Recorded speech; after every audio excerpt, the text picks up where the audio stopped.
get going again? Welcome, Roberta. Oh, you switched spots. You're going to try and mess us up.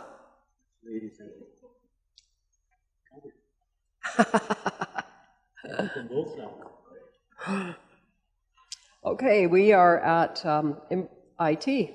Roberta. Good morning. So I tried to restrain myself, but I couldn't. I had to do a little bit of a presentation. But I've decided I'm only going to show 2 slides unless you guys open the door to let me show some more. So we'll see how it goes. Well, that sounds interesting. So I just wanted to talk about some of the highlights, some changes. They're pretty minimal.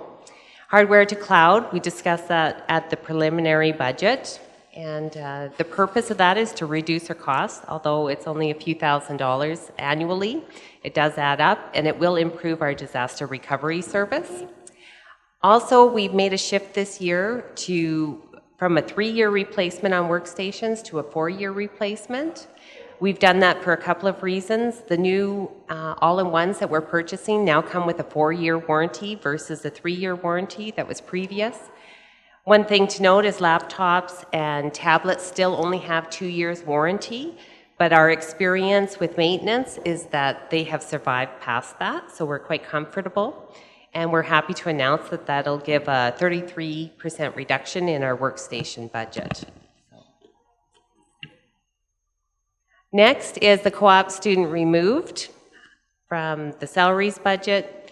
I can't help it. I get pretty happy every time I talk about our GIS, and I'm pretty pleased that Council had agreed to that investment in 2015 of $78,000, and every year we have experienced approximately $100,000 savings. So I get so excited I have to learn something about it. So I went out and I thought, what's the rate of return of that? And it's 50.48%, but I don't know if that's good or not. I'm assuming it's good. Yeah, so we have a lot of confidence in our GIS right now that we felt comfortable this year to remove the co-op student. That's an additional savings of about $24,000 annually. So I'm really pleased about that. As well, Infotech subscription, that's a software that IT has been using for the last few years. It comes in very valuable. It saves service capacity time when we're trying to put together documents that we use in the IT department. What we found is that subscription has been increasing every year. And this year we did a cost-benefit analysis and felt that it was no longer valuable for us. So although it's not a lot of savings in all of these areas, what I thought was important is the business practices that they reflected. And they're ones that Kevin has taught me and been able to implement. So review and exploration of alternative and new technology that can reduce costs and increase service levels. That's one of the things we look at budget time. We determine what things we can apply here. Incorporating asset condition in combination with end user feedback and in making budgetary determinations and program changes. So we took the feedback from end users on our workstations and we made a change to our budget. Investments and efficiencies are creating more efficiencies through increased effectiveness, and adjustments are made accordingly. GIS program is an example of that. And review of current applications are done periodically to determine if they bring enough value in relation to their cost, and or is there a way to leverage existing systems to provide the benefits. And that's what we did with Infotech. And that's all I was going to bring to your attention. I guess I should add and talk about, we do have one large capital item. That's the infrastructure replacement for $350,000. It's not a new project. It is actually replacement of our existing system. A couple of things to mention is we did roll in the DMZ, which was a separate capital project. We rolled that in with the server replacement because it is a server. So we've moved that in with this replacement. We also, instead of replacing 5 years, which we set on capital replacements, the estimated useful life, is based on a condition we actually extended it to 6. And one thing that has led us to determine that replacement is required is 2 of the servers that we have reached their end of useful life, according to technology terms. So they need to be replaced. I think that's it.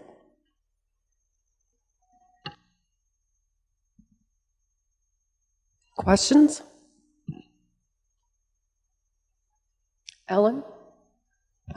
Now, speaking of the $350,000 expenditure, is there any chance that we can postpone it for another year or what other time? So we have it postponed it 1 year already. And like I said, there are 2 servers that have reached the end of their useful life. That means that security updates are not going to be provided for them anymore. Yeah, and those are the things, there's a few factors. I'll just go through my other slides. And then I can talk about some of the things that we consider with asset replacement. So first off, there's an understanding that asset management is not the same as fixed assets. Fixed assets is a financial. We want to put so much money away every year, and we've set this period of time. Asset management is understanding the condition of your asset and adjusting the replacement date according to that. So sometimes there's drivers besides time, even sometimes, I guess, it would fall under condition, but software as a service, I know I've talked to you guys about that a little bit, not this year, but the year before. There's a real drive for softwares to stop being on-premise and to have them cloud-hosted. That will drive a change. Change in technology, so end of life, like I was talking about, where you don't get your security updates anymore. There's compatibility with other aspects of the IT infrastructure. For example, AirWatch and iOS. So AirWatch is our mobile device management system, and our current AirWatch is having trouble being compatible with iOS system for our phones of 13. So we're working on trying to find what do we have to do to make that change. Security risks, you no longer get those security updates when they don't support them. You no longer can phone when you have a problem and get support and assistance. Impact on not replacing the related items. So we, this year, got cyber liability insurance. Premiums are the lowest that they can be because of the security that we put into place. I asked that question because I thought it would plan for improvements, and they said we were receiving the lowest that we could receive. We jeopardize that if we put off updating things, and our premiums may actually go up. And changing business requirements and legislation, that sometimes means that we have to make a change to our system. Hope that was okay. So that's a no then. Okay. Yeah, no. I would agree. We can't have our systems compromised these days. Goodness. It's dangerous territory. Any other questions?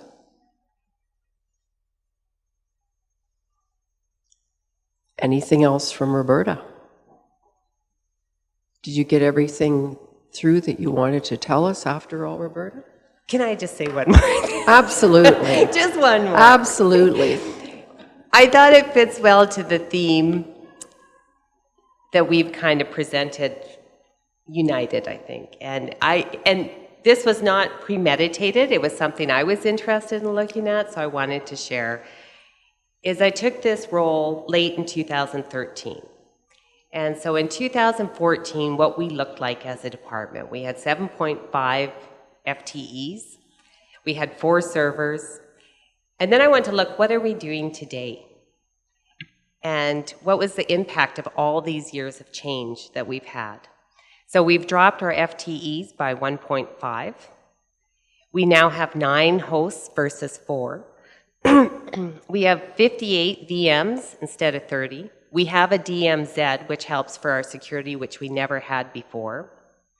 Processes and procedures, Kevin talked about over 1,300 as an organization. The IT department has done 396. And it's not one person in the IT department that does it, but it's everyone in the IT department has been able to learn how to do that. We didn't have work plans. We now have work plans, and we understand our service capacity, and we review them as a department annually. And we also look periodically throughout the year to do any course corrections. We have communications that we've taken on as a department that we did not have. And this year we've done, so far, year to date, 261 posts or communications to the public. Cyber liability insurance, we did not have that in 2014, and we have it today. Security audits, we didn't do them in 2014. We do security audits annually now. Backups, we had one, and it wasn't very successful. We now have 3. And disaster recovery program, there was no thought, we had no time to think about that, and right now it's in a draft format, so we're moving forward with that. So I just wanted to share, there is a real difference between what we looked like in 2014 and what we look like now. And I know that I can thank Council and Kevin for that, putting these things as priorities, allowing us time to work on them and become proficient at them. And just a final thing, at our morning scrum this morning, there was one of my staff members said to me, well, do we really need to replace that laminator?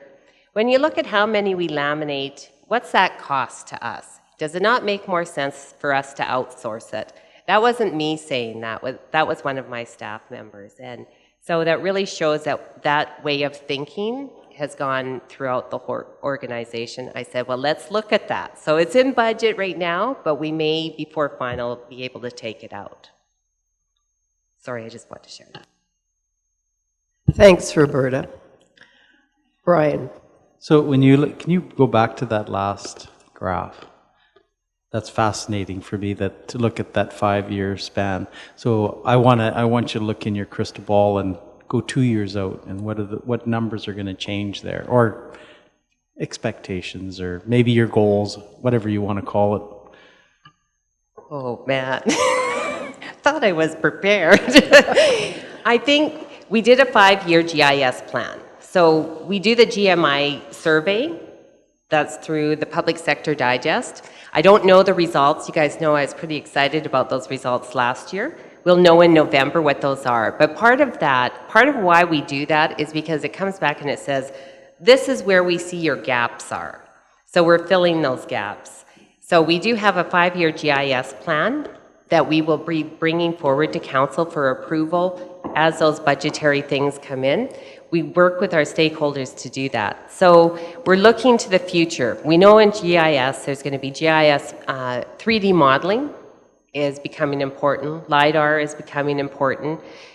Steve contacted the City of Calgary to see if they had LiDAR that we could use, and they did from their 2015 aerial imagery.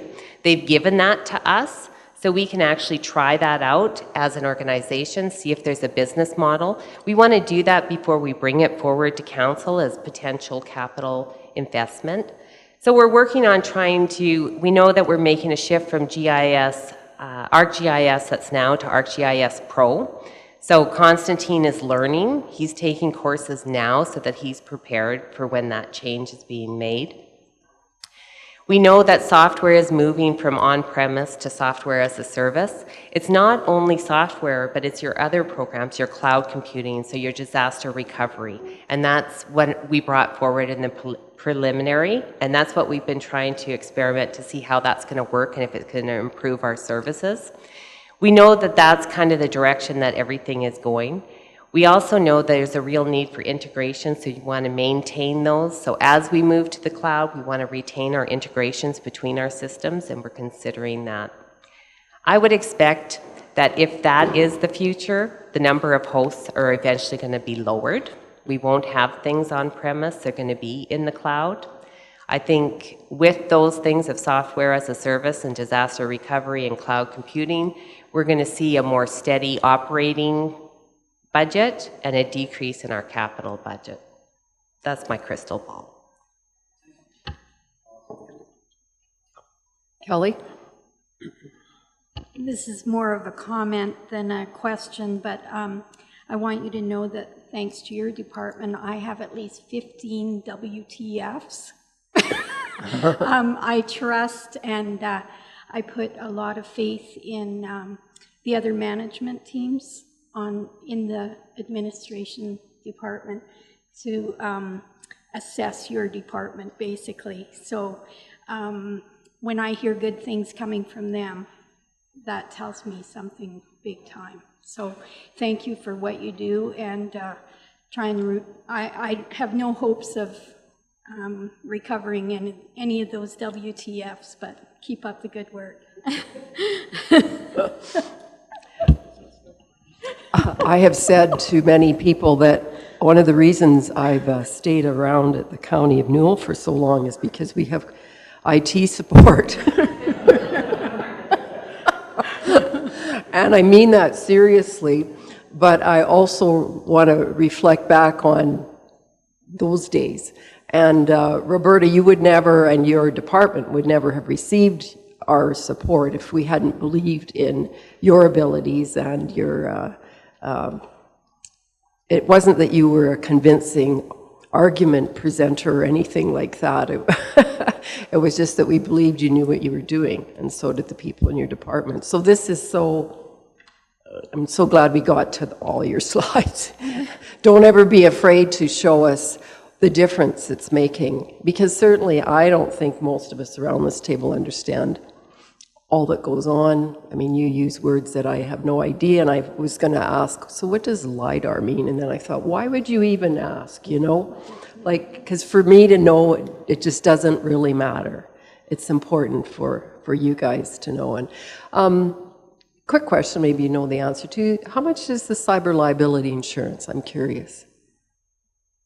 So it ranges. And you said we have a low premium The because lowest of premium, yeah. because of what you guys have got in place already. And Stephanie will correct me if I'm wrong, but I believe it's about $3,600 for an additional $1 million. So with our regular insurance, we receive $1 million coverage. The additional coverage, you can purchase an additional $1 million, an additional $2 million, or additional $4 million. And that goes up higher and higher. If you were to choose the $4 million, it's $13,600 annually. Wow. Yeah, and that's the lowest premium that we can get. So just through the money we've put into in the past to build all of these systems, that's saving us money just right there. Yeah, they had every confidence after we answered the questions that they were comfortable providing us the lowest premium. So I'm not sure how high it can go. I guess it would depend on what kind of a risk you were. The more of a risk that you would become, I think that premium would go up. We evaluated, did we need more, did we need less? When I asked the questions, I don't think he liked me asking questions. He sent me a 70-page contract, which he doesn't know me very well because I read every single page, and then I had more questions. So what we ended up with is that there are limitations to some of those different areas that they cover. So for example, I can't tell you right off the top of my head, but one category you really are only covered for $50,000 or $250,000. There's limits within the aggregated limit. So understanding that helped us to make a proper determination of what kind of coverage and what would be useful coverage for us. You could panic and get the additional $4 million and pay your $13,600, but your limit in that area is still $250,000. It doesn't matter if you had $2 million or $5 million coverage, your limit is $250,000. So those were some of the things that we considered in determining the level. Thank you. You're talking numbers. How the hell do you ever evaluate how much you've lost? Like, I mean, if somebody breaks into your system, how do you put a number to that? Like, I mean, you say your limit is $250,000, but how do you evaluate something like that? Like, it's kind of like, you know, having life insurance and you're dead. You know. Anyway. don't understand that. I really don't. Like, I mean, what does it mean when you say that's covered to $250,000? Okay. What actually is covered to a quarter? There are, believe it or not, they put numbers on it, just like there is everything. So there are certain legislation. I'm not going to pretend to be an expert, but I know this is what we researched, and I could call Steve, he'll tell you, because he worries about it, I think, quite a bit, is that for every confidential record that we could potentially lose, it costs us a certain amount of dollars. So another thing we looked at is we looked at what are the records that we have in our systems. We're not a credit card company, right? So we're not holding a lot of credit card information. We do have employees, and they have confidential information in our records. So what would we as an organization be looking at for that penalty if we were compromised? Those are the things you consider. And they do put dollar values on that, unfortunately. And that's what we use to calculate. Madam Reeve, I'll just add a couple things. I think, I don't know how many meetings I've been to with CAOs, and they're envious of the compliment that we have for IT and the investment that we've made. And I've always said to them that, you know, when you look at the most successful businesses in the world, whether it's Uber, Amazon, anybody that is doing a service is doing it, the ones that are succeeding are the ones that are the best in technology and using technology for their advantage. And I said, our business is no different. We do the same services you do, but we rely on technology a lot more than you do. And I think that's what's separating us, besides the people that we have that are prepared to take it on, because it is a challenge, and do it. It's the systems that we use and the investment we've made. Absolutely. Tracy? I do have a question. What does DMZ stand for? I probably won't understand it, but I was just going to say, Matt told me not to use acronyms, but it just went in one ear and out the other because I used them anyway. But DMZ is Demilitarized Zone. Yes, just what it normally means. So we have 2 firewalls, which are kind of like protect. That's what firewalls do, protect one side from the other side. And in between, we have the DMZ, and it just treats that zone between those firewalls as a demilitarized zone and just as an extra layer of protection. We might remember that one. Anything else? Thank you, Roberta. We really are sincere when we say that.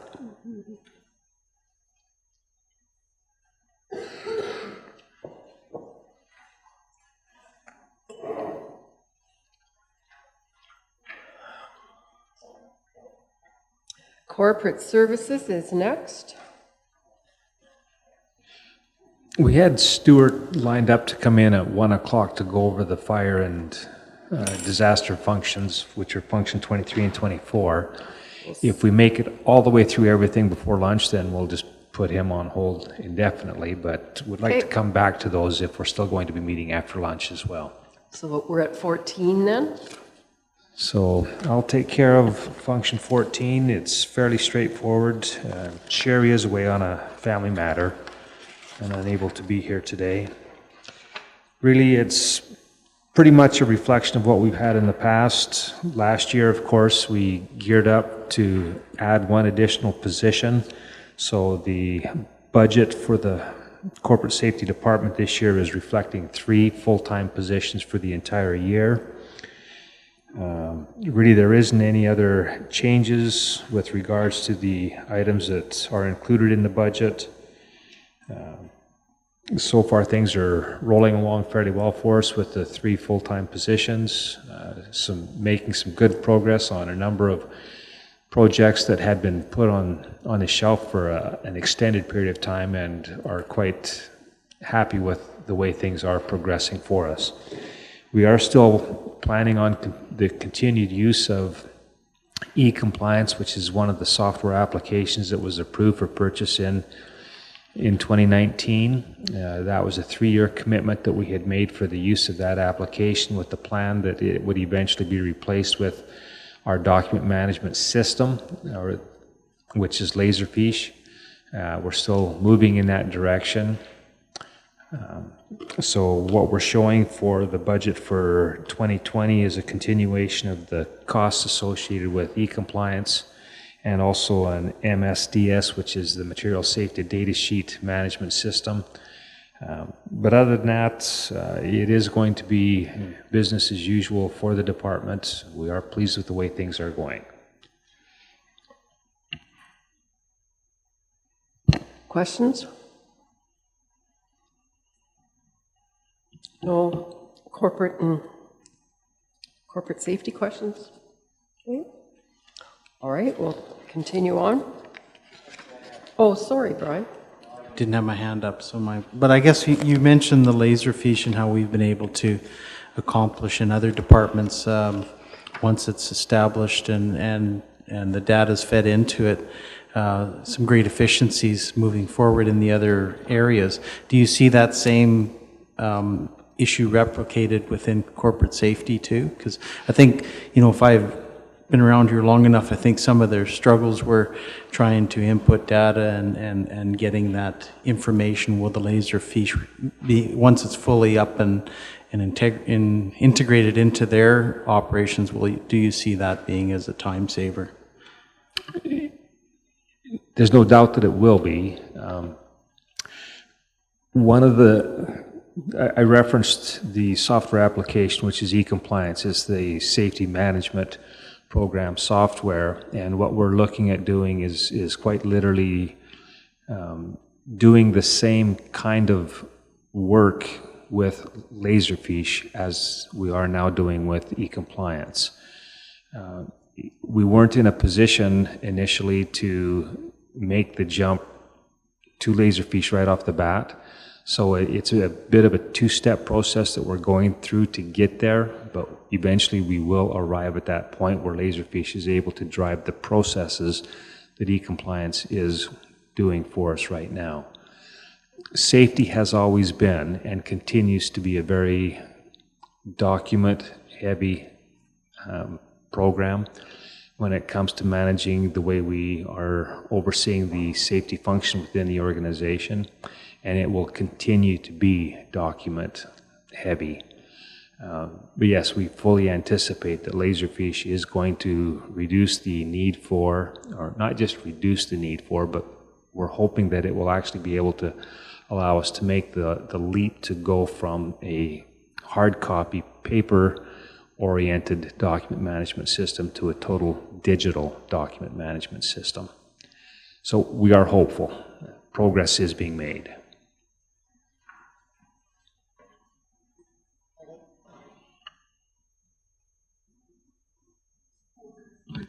Sorry. I'm just wondering how much time corporate safety spends with our fire departments. Yeah, I'll just leave it at that. Directly with the fire department? I guess I'm not understanding. Is it in making sure that the fire department has safe work practices in place? And the MSDS and reporting. Okay. Well, the fire department is just, as far as corporate safety is concerned, it's another department within the organization, and the same amount of time that is being put into providing program requirements for municipal services or ag services. It is also included when they are interacting with and providing support for the fire departments as well. One of the challenges that we have with the fire departments, of course, is that when it comes to the interaction with ag services, municipal services, IT, those are all departments that are internal within the organization, whereas the fire departments, we've got a number of small departments external to this facility operated by volunteers, and there is challenges when it comes to making that connection in applying fully the programs with volunteers that work in the evenings and respond to incidents outside of the standard operating hours.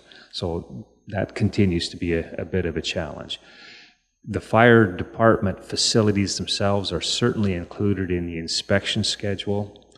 The equipment that they are using is being inspected. Keith was certainly on top of safe work practices that need to be applied. There probably is room for us to continue improving when it comes to making sure that the linkage is being made between the administration here and the application of the programs within the volunteer departments, going from Stewart now to the fire chiefs to the volunteers that are on the front line.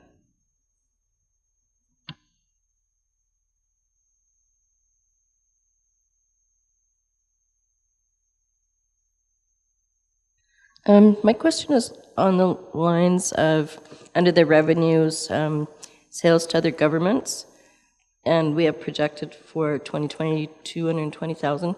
Now, is that to the City of Brooks for our shared use of our staff? And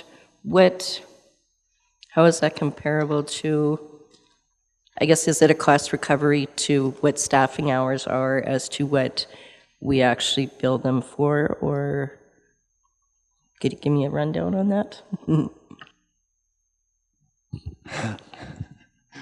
I got to be careful what I say. There are certain expenses the City of Brooks does not cover in Function 41. So if there's an item that is specific to the county, or 14, sorry, my dyslexia is kicking in. So if there's expenses specific to a municipality, that municipality will pay 100% of it. So one example, I think Sherry's got a line in here for WMIS workbooks for the City of Brooks. The city would cover those 100%. We cover the cost of our annual safety meeting 100%. I think that's about $3,000. We also cover our core audit at 100%. So I think that's in here at $9,000 for next year. So when we bill the City of Brooks, we don't just look at the GL and say multiply that by 50% and they'll pay us that. The other bigger, more important item that they did not agree to fund is the admin support that our fire and admin assistant provides to both fire and safety. So we back all of that out before we send a bill to them. So when we're negotiating on the ICFs and we want to be 50-50 partners, then we need to push on that one, that we're actual 50-50 partners. Or look at, I love the suggestion of billing per hour. You figure out your hourly rate and each organization picks up their share on an hourly basis. Because if you look at the service capacity that we've tracked for a number of years, we can tell exactly where the hours are. City of Brooks, County of Newell, it's not always 50-50. It comes close some years, but it all depends on who's got the WCB cases and who's rewriting programs and all that stuff. You do track the hours that are spent for, okay, so and then you said billing by hourly could... Yeah, it'd be really easy to make the argument and figure out. show the numbers, what the impact would be.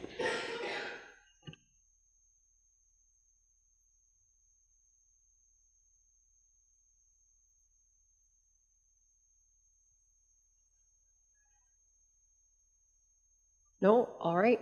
We will move on. Why don't we skip 00 and jump to 11? Maybe we can cap things off with 00, general government. Okay. Legislative. 11 is legislative. This is council. So I gutted. No, I didn't gut. But we did look at 3-year averages on everything. Anywhere that I could find room where there was an ask for resources, but we have consistently underspent that. That to me is asking for resources that we don't need to earmark. So one of the areas across the corporation is conventions, seminars, courses, and training. So on the memberships and conference line, you'll see a pretty big decrease on the council side of things. We had allocated $10,000 per counselor in the past. We knocked that down to $7,250. 3-year average is around $6,800 per. So you should be able to do what you've done in the past, plus have a little bit of room for fees to increase there. But I thought it was a good move, and probably the year to let it reflect in the budget coming down.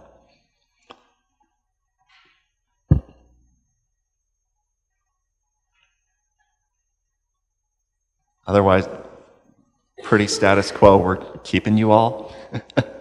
Not laying off any counselors for 2020.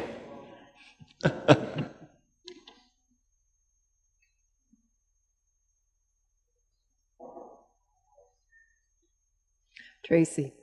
So under this budget item, the only way that we could save some or cut costs is where would you see would be under conferences, committee hours, like if say I wanted to ask for whatever a 5% decrease in our budget for expenses on this item, where could we look at doing it, and would it be as significant? Things are, I think your function's pretty tight. I mean, really the big item is time spent in meetings like this, in regular council meetings and in committee, and I think those serve a pretty high purpose in the community.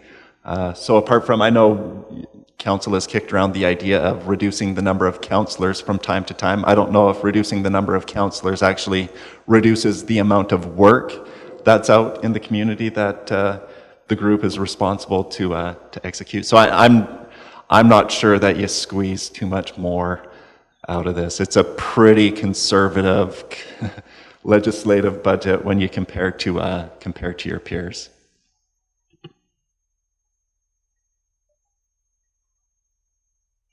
Comments, questions?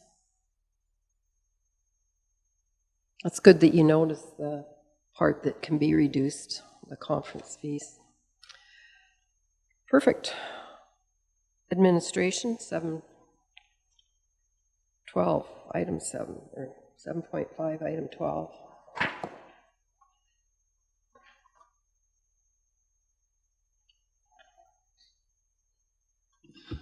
So I don't know if you want to tag team on this one, Lane. We had already kind of talked about the impacts to the FTEs in the summary. So we're removing the IT/GIS co-op student, a part-time or a temporary project admin assistant is getting pulled out.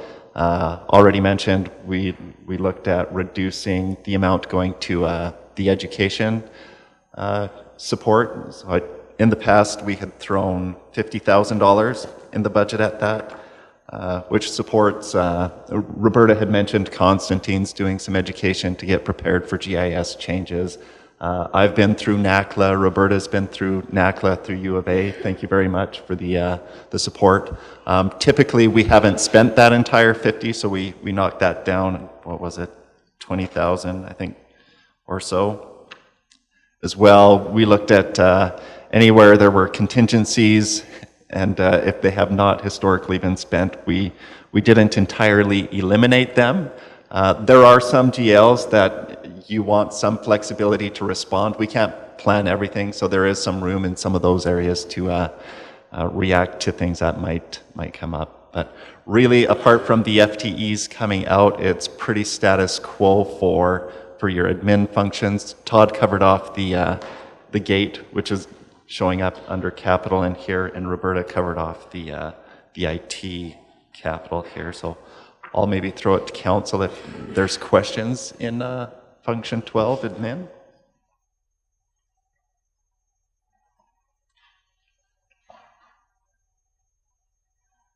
Kelly? Just, Tracy?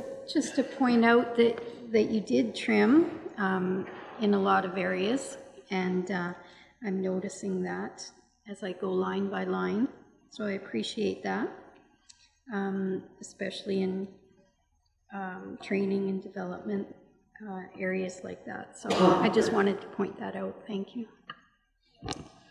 Trace?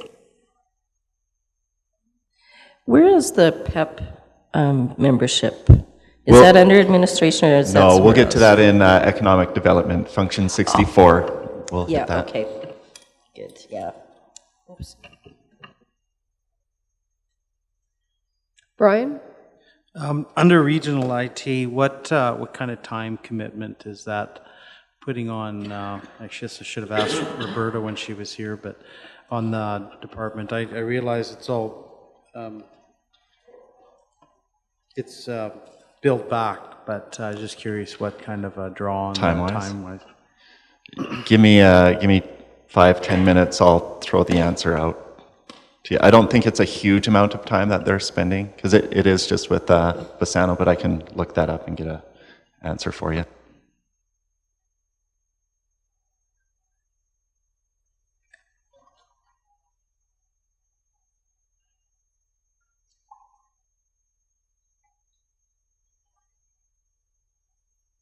Anything else?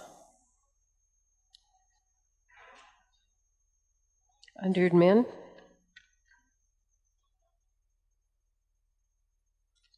We'll move on then to 51, FCSS. This one is just about as basic as it gets. It's entirely the funding that has flowed through the county over to the FCSS program. Not a whole lot of change in there. I don't know if Councillor Amulong would have any other additional detail that we need to discuss, but it is straightforward. And the province did not cut in the budget, apparently. So, although municipalities, a lot of municipalities are putting in more than the 20% originally set out with FCSS, the province is keeping their amount the same. No questions? Ours is above 20% too. I don't know what percentage is right now, but it's Yeah. still above 20. Yeah.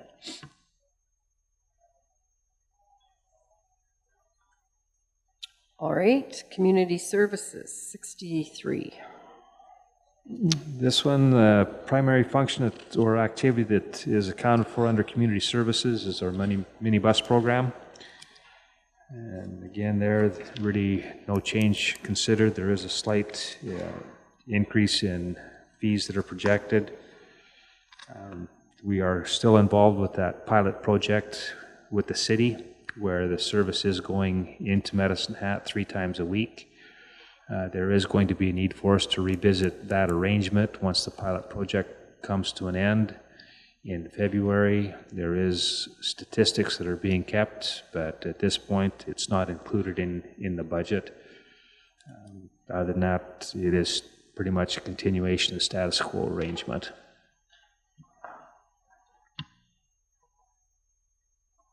When does that pilot money run out? In February, Lane, or?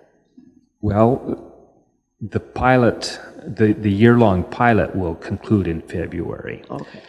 I anticipate that there's still going to be funds left over from the grant that the pilot is using right now. Okay. So it's possible that we would be able to extend the pilot if there's interest in doing that. But yeah, we're still trying to use the balance of funds that were advanced a number of years ago by the Department of Municipal Affairs for a regional transportation study. Questions? All good? All right. That takes us to discussion on the Safe Communities Facilitator. Or are we doing, you want to do that now, Matt? Okay. So we did receive notice that the Safe Communities Facilitator coordinator has moved on, and the question is being asked as to whether or not we are prepared to continue funding that program. Information has been provided that is included in the agenda as to what the program has accomplished so far, where the focus is being spent. And I guess the discussion at this point needs to be as to whether or not we want, or whether or not council is prepared to continue funding that program, which is a joint initiative. I think to date the history or the results have been positive, and it's just a question of whether or not you are interested in a continuation. So there's some narrative in our package that was printed out today, right? Yes, it was a separate attachment that was included in the actual AllNet package for the budget meeting here today.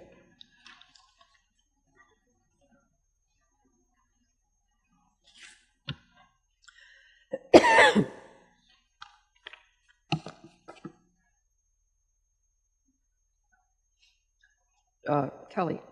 If I could just talk a little bit on the previous employee, I really noticed a difference for a regional service when Jolene took the reins and got that job.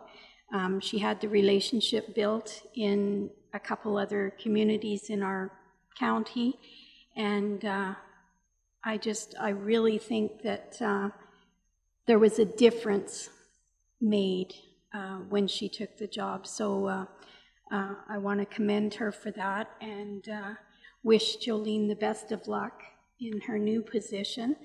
And I would hope that her successor, whoever that may be, if we decide to go down that road, has a regional focus, as Jolene did.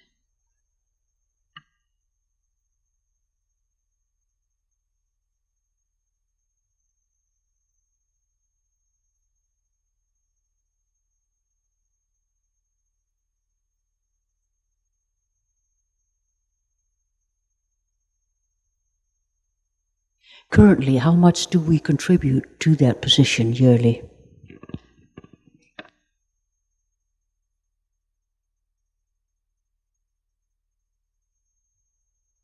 Okay, the total projected cost for 2020 is just under $74,000. Half of that's the county's $37,000.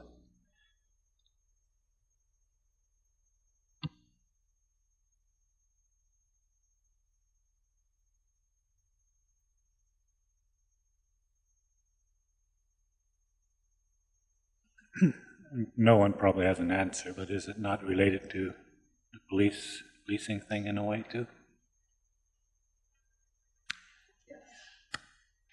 So are we given credit for it and all those types of things?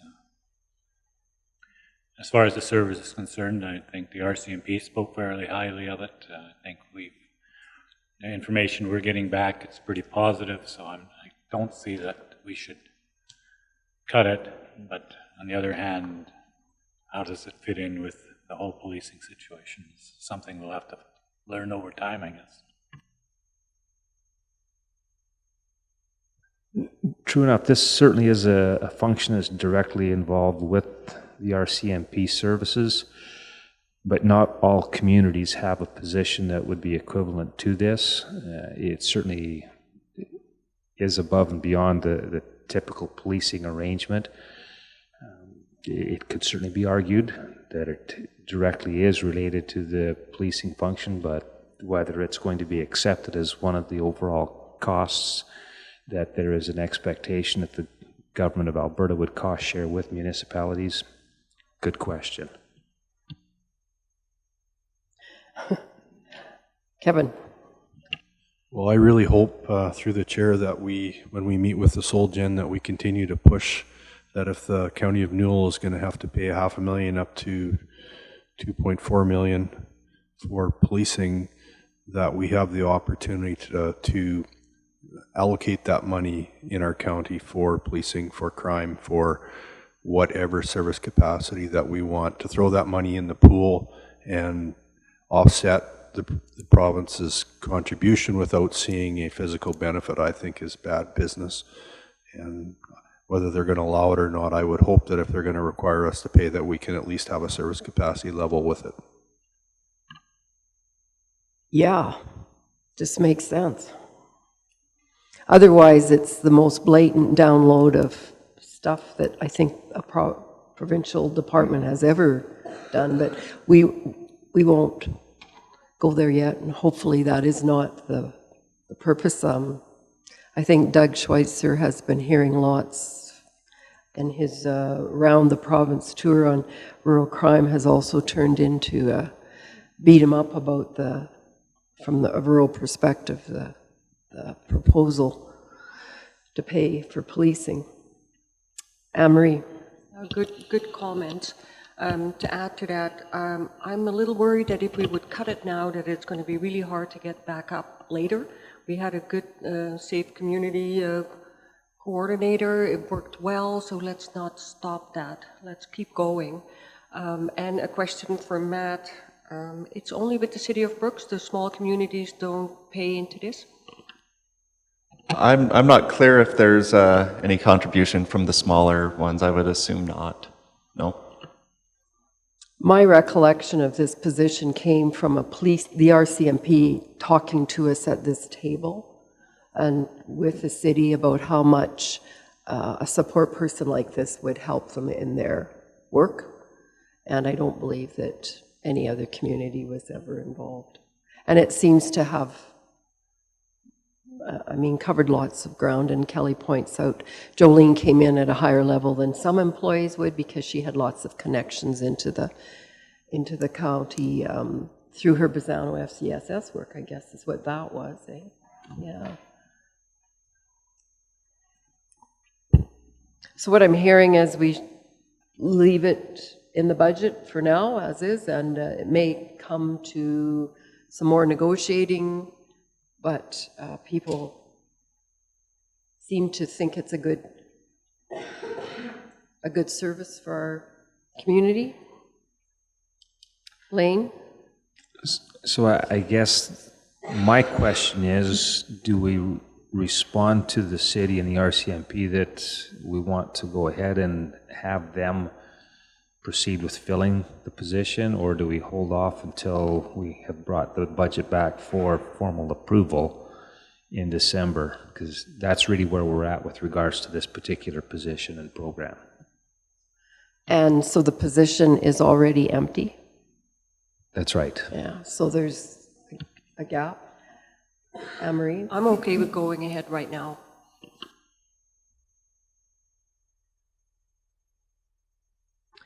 I think as far as the negotiation, if it comes to that, regarding the police funding, that could be part of talks later, could it not? If we decided to go ahead with it now. It still could be a discussion. But I don't see, if we're supportive of it, why it would benefit us in any way to slow down getting somebody in place. Other thoughts? Kevin? So the only reason we're discussing this right now is because there's a vacancy, obviously, right? Otherwise, it would be just a budget item and... Yeah. So we can proceed? Do we need a motion or anything? No, just replacement of staff, basically. Based on the information that's coming forward, we'll go ahead and tell them to proceed. Okay. Thank you.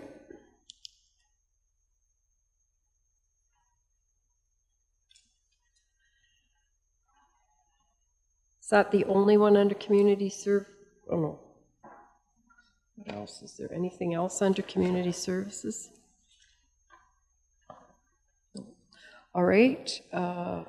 Economic development. The major change you'll see on economic development is that 50,000 of support council had in budget for the 2019 RBC Cup. or whatever it was called, has been removed. Otherwise, from the information I have to date, it's kind of status quo, same amount getting transferred over there. This is where your PEP and Canadian Badlands contributions are, and if there's any discussion around those items.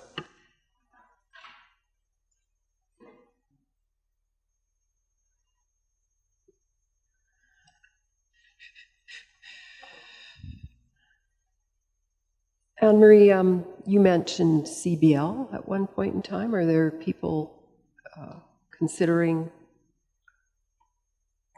leaving CBL? When we had our joint meeting with the City of Brooks, it was brought up, just a general conversation on it. I have not heard from the City of Brooks what they're doing with CBL.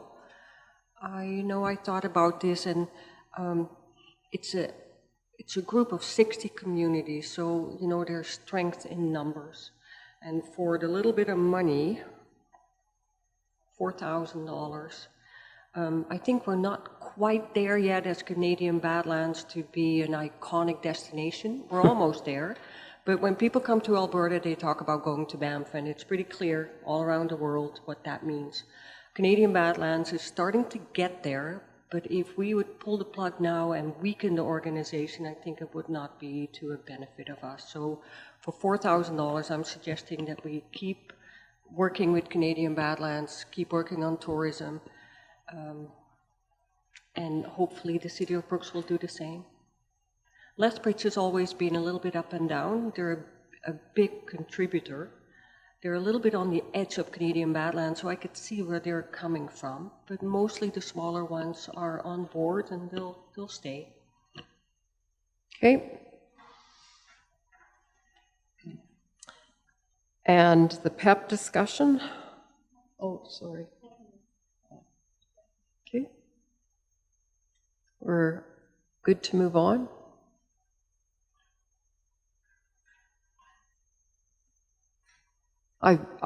So weren't we going to have a PEP discussion, or we're doing that at a different time, or I'm confused?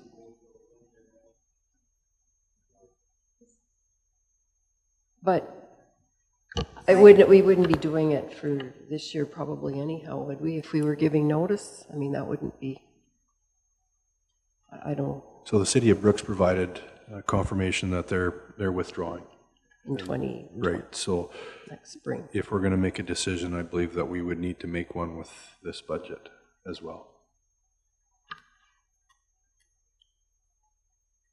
So if we decide to stay in, the city has pulled out, would it even be part of this budget, or would it just be standalone? Because of the way the budget works right now? Just a question. I doubt if the city would want to have money come out of that budget if they're not involved, or, I mean, I don't know. Just a thought. Not that it really matters. I think it's up to us to make the decision. Yeah, and we have typically, amalgamation would make life so much easier. For some of these items, we pay these direct, so we get the invoice from PEP, Canadian Badlands.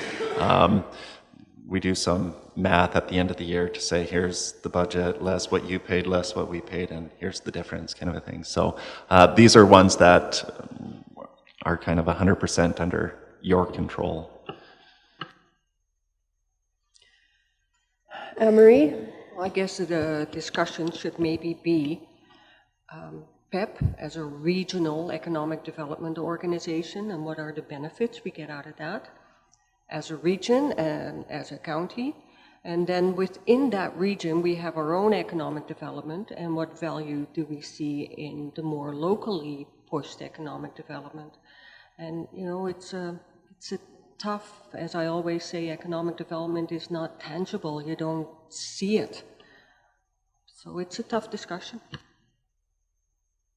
Mm-hmm. Ellen? And again, what are the numbers again for the year? We're looking at $8,600 for Palliser and $4,100 for Canadian Badlands. 180,000 to our local. That's included.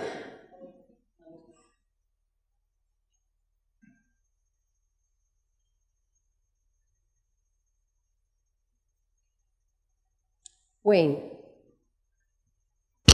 On that 150, what is the how many programs are actually generated that look at the county to develop economic development? I know there's a lot of stuff that happens in the city. Well, how much happens out in the county from that 150,000 that we...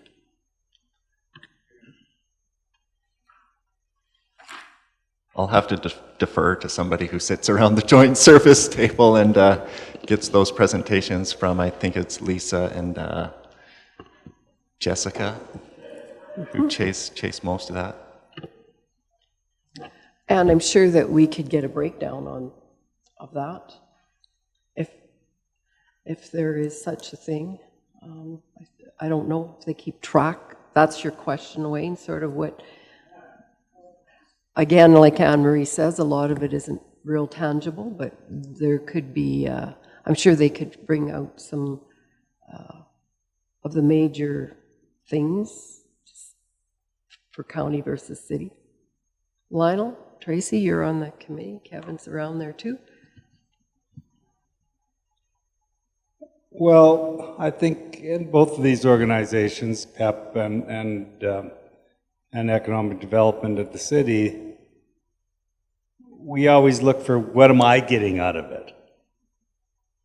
You know, maybe you have to have a little broader perspective than that. And, you know, there are benefits to the region and also other communities, not just ourselves, that we have to take into consideration. PEP in particular, what have they brought here? Well, I'm questioning they brought anything here. But do they serve a purpose in the region? Maybe they do. So unfortunately, I'm undecided, so I'm not going to help anybody, but it's a tough one in my mind. Either to step on them or stay with them. Because if Brooks pulls out and we pull out a PEP, that's going to leave a big hole there. For the region. For the region, that's correct. Tracy? Yeah, it is a difficult to evaluate. I'm sort of picking on you guys more for Joint service. our local economic development initiative. I see a lot of things that have been done, I guess, over the last couple of years with the economic development team in the city, and I mean it's easier to focus on the city, and that's where majority of the events are held, right? So therefore, we see a lot going on there, but again, it's the involvement with the county. You know, like Lionel said, it brings people to the region. And again, you know, I think there could be a little more balance on promoting our tourists and our businesses and stuff like that. But it is more of a task to do, I think. But so I don't know if I helped either. But do they do equal? If I just would look at my own opinion, one thought about it, I would say no. Just Lionel? I guess some of the value that I see from economic development is the people that we have there. Like Jessica and Lisa and Nova. I mean, that's a pretty valuable resource. And it would be a shame to see that we lose their contribution to something like this. You know, their enthusiasm, their youthfulness, and all the things that we look for in any organization. And so to to talk against economic, I'd have a hard time talking against economic development personally, just from that perspective.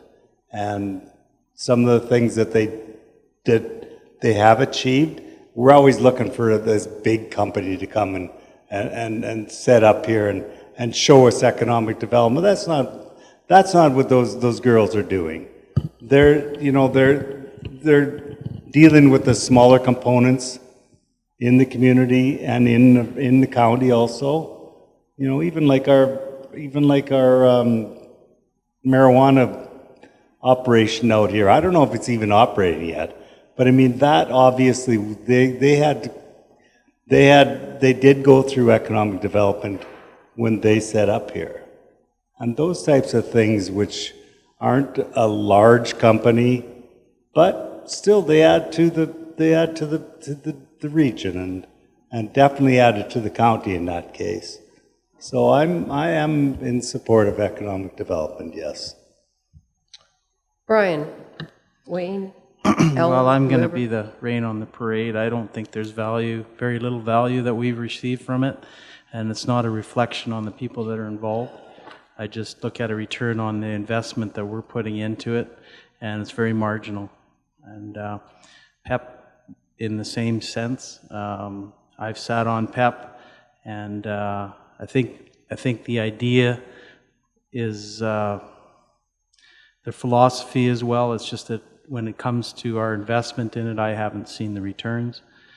When it comes to the economic development component that the city has spearheaded, there has been very limited value to the county. They have put together some numbers, but I mean, again, if we were looking at it from a cost point of view, we could have done that privately and had some numbers put out, and it would have cost us far less than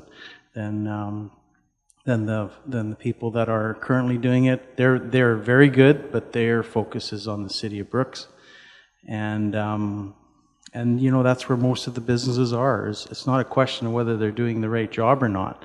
They're putting their energies to where they can see a great deal of gain.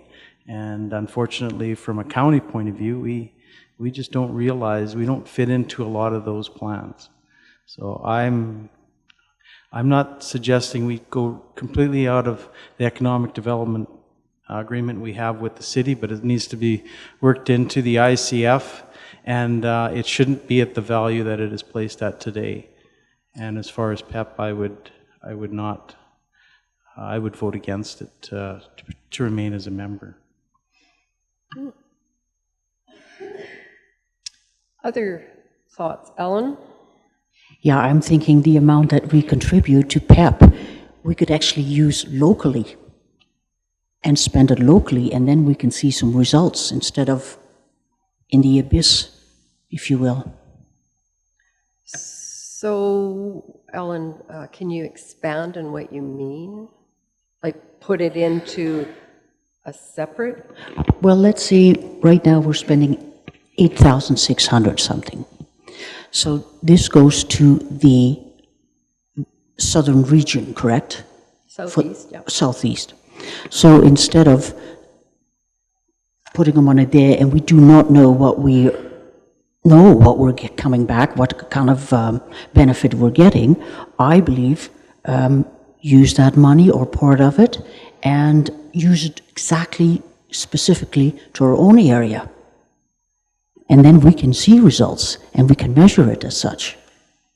I guess I'd still want to know what would you do different? Because economic development, if there's something that could be done differently, I'm all in for it. But it's not that easy, it's not that simple. Like Lionel says, it's not chasing smokestacks, it's, what is it? I'd love for somebody to tell me. You know, it's I think building a profile or something in your area, your community, maybe a broader one is what's happening with PEP and the Southeast. Yeah, and I don't disagree, Ellen. I just would like to know tangibly what it could be, what we could do with that money. Indeed, but who knows, something may, you never know what what presents itself, and that we can say, okay, now this is something that we can really benefit from in this area, and that we have some money available. And that's what I like to see, something tangible that could come up. If it not, it doesn't, but something that we can measure. And what that all will look like, who knows, going forward. Yeah. That's the struggle, I think. Wayne? Well, as far as that 8,600, let's face it, if we try to do something with it, we will get nothing done. That's a tiny amount of money. The only reason PEP can do anything because they take money from all communities, then they have a sum of money they can work with.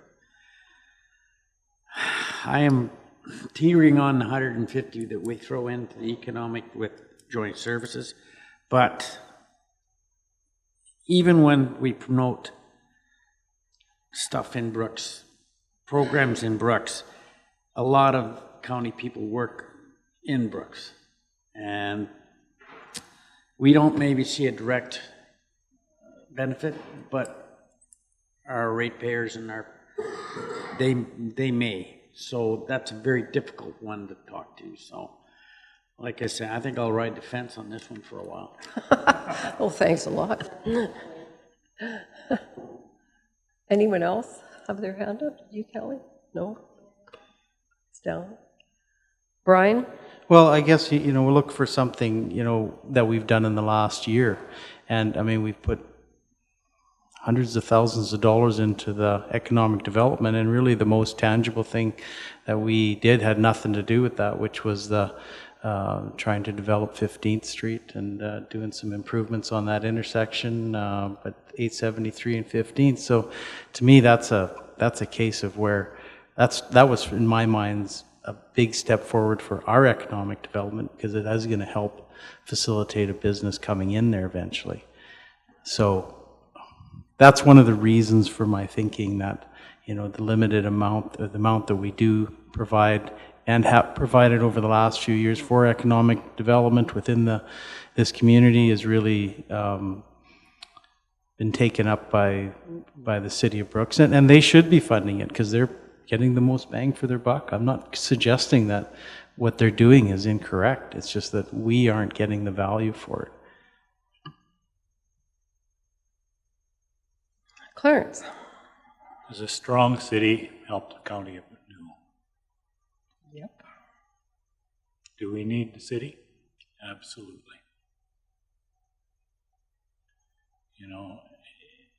You'll never measure it. If you do nothing, nothing will happen. And, you have to work together, and you can't always say, well, this helped you this much and didn't help me at all. To have a vibrant city is very important for the residents of this region. Whether it's the volume of merchandise that goes through your grocery stores, or whether it is having the bandits, or whether it's having the arena itself, all those things add to the quality of life of the entire region. And when you start nitpicking on who gets the benefit, it's always the other guy that gets more. So either you're in it together, or you just go all in your separate ways and say, the hell with it. We tried to put it all together, and our vision wasn't accepted by the people in our area. But that doesn't mean it wasn't the right idea. So, I don't know, I'm not on joint services. I don't know what you talk about. But certainly I think if we want a strong region, we have to work together. Some of the tools that we hope to make it a stronger region didn't come to fruition. But we shouldn't just throw everything out with it. And so I'm very hesitant to say, hey, we shouldn't be paying $158,000 to economic development. We had it in our camp for a lot of years, and we weren't satisfied with it. And I think it's taken a little bit different flavor, but to me, I'd like to see Brooks succeed. I think it's valuable for our communities. So I don't think we want to get into that. It all just helps you and not us. Because I think we're one community, whether we have different legislative functions or not. And it's very, very hard when we have different legislative groups. We sit here, they sit there, they discuss things, and we very often we don't communicate. We try to do it through joint services. It doesn't always work, but it's a battle. It's a battle. We have a structure that doesn't facilitate what we want to do, and we're having some of that discussion here today. I'm very, very hesitant about. I'm fully in support of the 158,000. PEP is a little different. We had them here, good people, but do you use the same philosophy for Southeast Alberta? Maybe we should.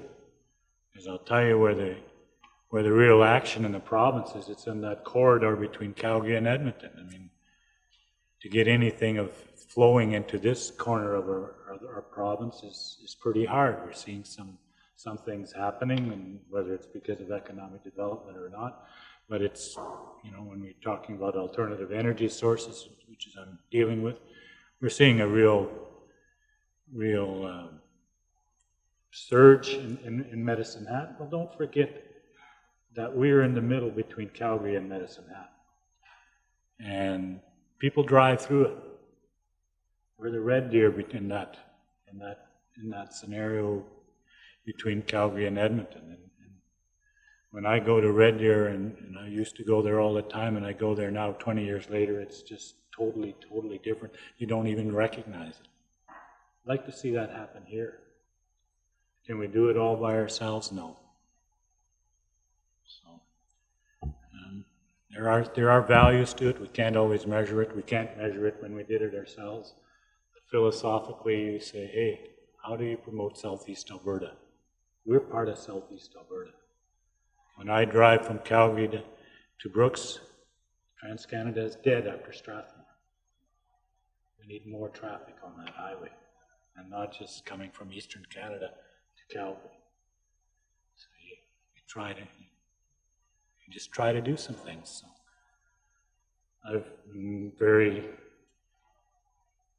questioned PEP quite a bit, but I also know that when you don't do anything, nothing happens. So I'm sitting on the fence on PEP, but for as far as the city, with the city and economic development, I think you have to. We decided to do it together. To pull it, it's just going to be very negative for our whole region, including the county. Just my thoughts. Thanks, Clarence. I just take it a little broader look than, I mean, Clarence focuses on the city, but I have always said that I think for our small communities like Duchess, Rosemary, and Bazano, that membership in all of these organizations is important, because PEP has been able to help some of those smaller communities in ways that perhaps our economic development local initiative hasn't. Everybody's at the table. The communities are all there, whether or not they put money in. It's, as far as I'm concerned, it's like how we have shared some of our resources, financial resources, over the years with our small communities. This is another way that we support them, by having this organization within our region that they can be part of. They can be at the table at joint services, at the economic development table locally, without doing anything except sending somebody there. You know, if we're not part of that organization, that's gone. And in my mind, the bigger picture of the CBL and PEP is important for that reason too, because we are important in Southeast Alberta. The County of Newell is huge. in southeastern Alberta. I mean, look at the shallow gas wells and what has happened within our community from an economic development initiative over the years. And if this was millions of dollars that we're talking, once again, I think we get stuck sometimes on these little things. And we all know economic development cannot be measured very well. Maybe we need to look around us and see somehow better how it is being measured. I know that, Bazzano right now is, they're town council and some people are very excited about this PEP thing that they're doing with the small homes. And I mean, so I think recently, in fact, PEP has done more for some of our communities than ever before. There seems to be a little bit more of a profile anyhow. So I have no problem staying for another year as part of all of these groups personally. So that's just my opinion. Anne-Marie? I'm wondering if we can find maybe a different setup that the girls, because I agree with Lionel that they're excited and they like to reach their goals within economic development, but they also want to be involved with PEP, where they have no real role in PEP. It's the municipal councillors that sit around the table. And maybe that was my frustration with PEP a little bit too, that I just felt inadequate. You need to have the people with the economic background, and maybe these, the people from economic development in Brooks should have a bigger role in PEP. Does that make any sense to you guys? And it's set up to be municipal and business reps. Yeah. It's good that you mentioned the business rep. Maybe we can replace the business rep with an economic development rep from our joint committee. That's an excellent suggestion, I think. There'd be more knowledge, communication.